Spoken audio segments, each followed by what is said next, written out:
Hello everyone, this is Dawn over at Plot Chronicles. I wanted to review this book to you guys today and tell you about it because I think you'd find it kind of exciting. It is called Such a Good Wife. I love the titles of some of these books. You know, think about it, there's so many books out there. I don't know how people can keep coming up with ideas. It would be challenging. But it's by Seraphina Nova Glass. It is a thriller / mystery.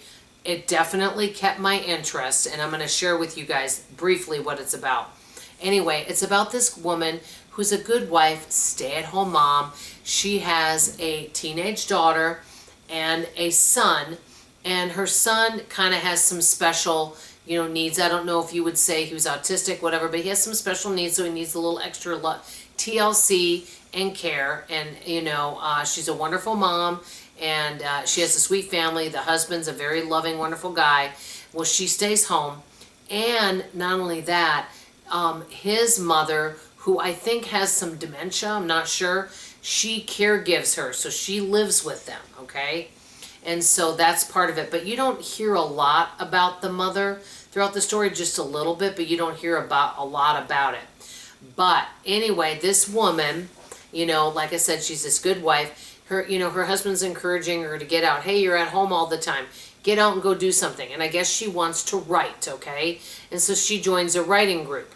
Well, she meets an author, a male author, and they embark on a special relationship. I'll just say that. Anyway, and of course she does feel bad about it. And when she goes to go end it, she finds him unalived in his house. And it's the story of what happens from that. She's trying to keep from the family from knowing, and she gets blackmailed because someone's, trying to blackmail her so that they don't tell, and it's the entire story of that. It definitely kept my interest. I really liked it. The only thing is that I would have liked to have seen, we kind of found out who the person is that unalived this guy, because there's several possibilities, okay? Of who it could be. And I never do spoilers, but we find out before the story ends, and then there's more stuff that happens after that. And so it's a good book, but I would have liked to have seen the book end a different way, if that makes sense. I don't know if you guys have this, like sometimes you read a book that's really, really good and you're enjoying it, but then it takes a turn that maybe you wouldn't have selected.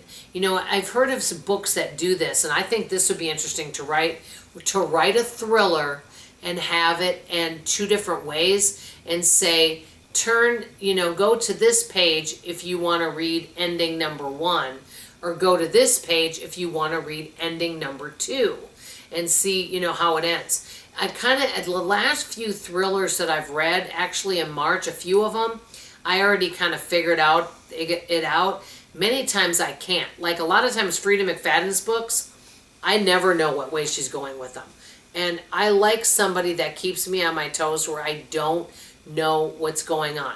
For example, one thing about a thriller I've noticed is they always have characters. This isn't about this book per se, but just thrillers in general.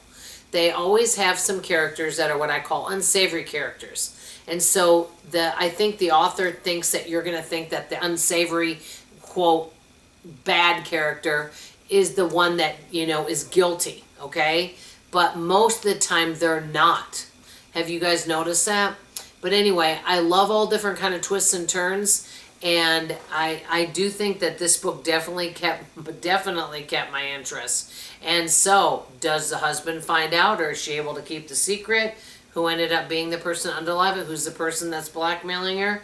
You will find all of that out. I've read several of her books, but I would say this is my favorite out of all of them. I always ask you guys, what are you reading right now? I am working on branching out. I'm reading more historical fiction. Like one book I'm reading right now, I want to tell you what it is. And it is not, I'm actually listening on audio. And I call it historical fiction. It is called The Quiet Librarian.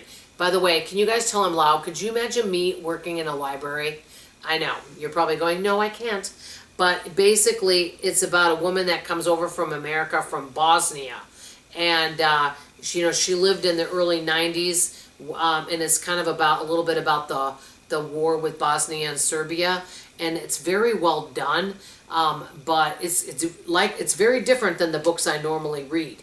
I'm trying to branch out and read different books so that I'm not always coming on here and doing thrillers. So let me know your favorite genre of book that you read. That's all I have to say for now. Love you, appreciate you. Hope to see you on the next video. Bye, everybody.